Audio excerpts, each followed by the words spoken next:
মমতা বন্দ্যোপাধ্যায় দুর্দিনে, মানে অবশ্যই আপ কর্মী সমর্থকদের ভাষায়, অরবিন্দ কেজরিওয়ালের নিজের ভাষায় কিনা আমি জানি না, বা তার পরিবারের ভাষায় কিনা সেটাও বলতে পারবো না, কিন্তু আপ কর্মী সমর্থকদের ভাষায়, বা একটু বড় করে বললে ইন্ডি জোটের ভাষাতেও বলা যেতে পারে, দিল্লির মুখ্যমন্ত্রী ক্ষমতায় থাকাকালীন গ্রেফতার হলেন, সগর্বে ঘোষণা করলেন দরকারে লকআপ থেকে মন্ত্রিসভা চালাবো, সরকার চালাবো, কিন্তু তারপরেও এখনো পর্যন্ত তার ইমিডিয়েটলি এক্ষুনি কোনো রিলিফ আসছে তার জন্য এমন কোনো ইঙ্গিত নেই। যদিও আদালতের শুনানি শেষে, মানে ইডি তাকে 10 দিনের হেফাজতে চাওয়ার পর দিল্লির রাউজ অ্যাভিনিউ আদালত এখনো পর্যন্ত অরবিন্দ কেজরিওয়ালের জন্য কোনো নির্দেশ শোনায়নি।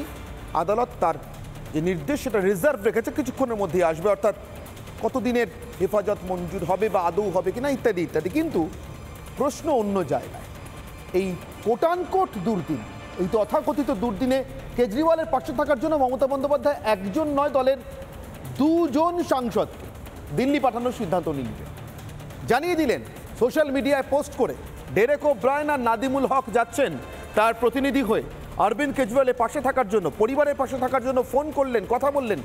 আমার একটাই ছোট্ট প্রশ্ন, ঘরের কাছে, একেবারে ঘরের কাছে সন্দেশখালী, নবান্ন থেকে কত দূরত্ব?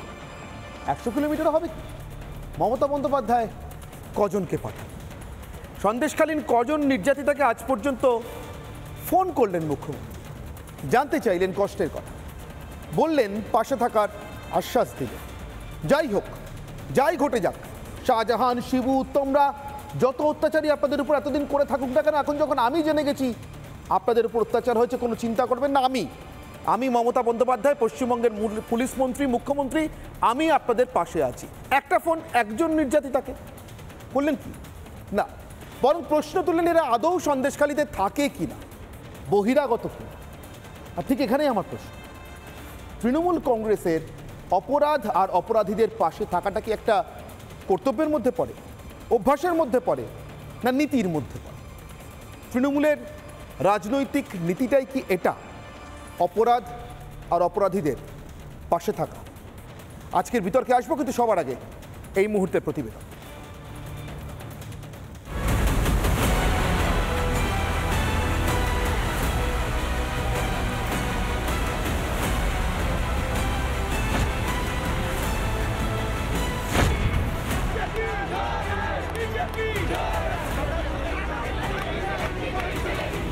একে দুর্নীতির অভিযোগ, তার উপর তদন্তে অসহযোগিতা, আপাতত ইডির হাতে বন্দী দিল্লির মুখ্যমন্ত্রী। আর এহেন দুর্নীতিতে অভিযুক্ত মুখ্যমন্ত্রীর পাশে দাঁড়াতে একেবারে সদল বলে ময়দানে বাংলার মুখ্যমন্ত্রী। সোশ্যাল মিডিয়ায় সংহতি বার্তা তো ছিলই, তবে সেখানে থামেননি বাংলার মুখ্যমন্ত্রী, তড়িঘড়ি 2 সাংসদকে পাঠিয়ে দিয়েছেন কেজরিওয়ালের পাশে দাঁড়াতে।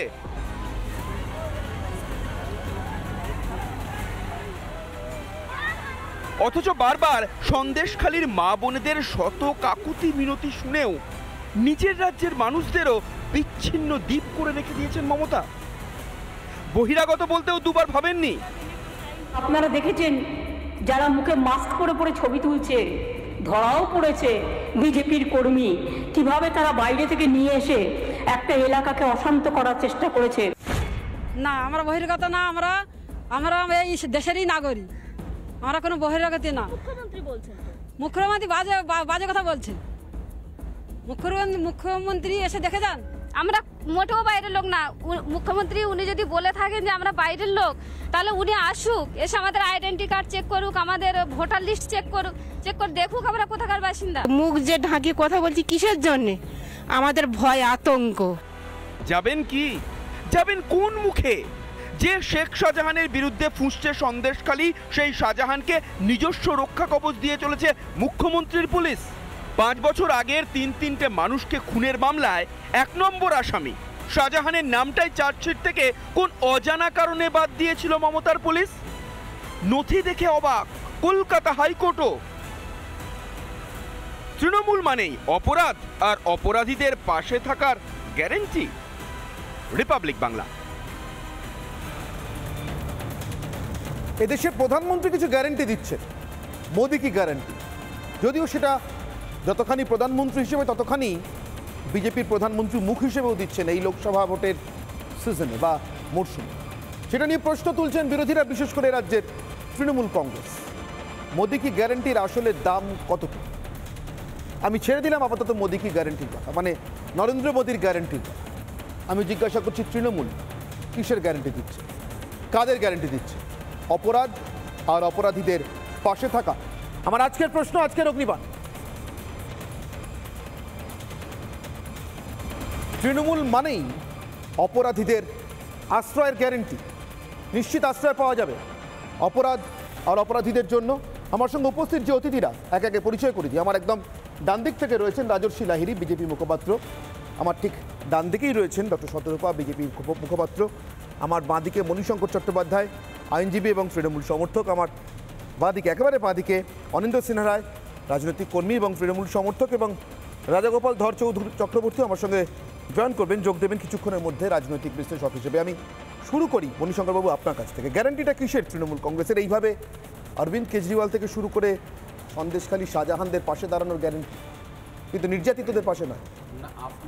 আপনারা যাদেরকে অ্যাকিউজড বলছেন বা বিজেপি যাদেরকে অ্যাকিউজড বলছেন, তারা ভাবছেন তারা অ্যাকিউজ, তাদেরকে আশ্রয় দিচ্ছে বা মমতা ব্যানার্জি সাপোর্ট করছে, কিন্তু তিনি তো মনে করছেন না। আপনাকে মনে করতে হবে যে অরবিন্দ কেজরিওয়ালকে অ্যারেস্ট করার উনি যে অফেন্সটা করেছেন, বলছেন যেটা অফেন্স নিয়ে যেটা বিতর্কিত, 2021 সালে নাকি মানে ফার্স্ট ব্যাক লিকার, যেটা হায়দ্রাবাদে একটা নাকি বিজনেসম্যানদের সঙ্গে একটা আলোচনা হয়েছিল কত তাড়াতাড়ি কুইক মানি আর্ন করার জন্য একটা লিকার পলিসিটা নিয়ে ডিসকাস করেছিল, সেখানে একে পিএমএল এর কেসে দেওয়া হয়েছে 2021 সালের কেস।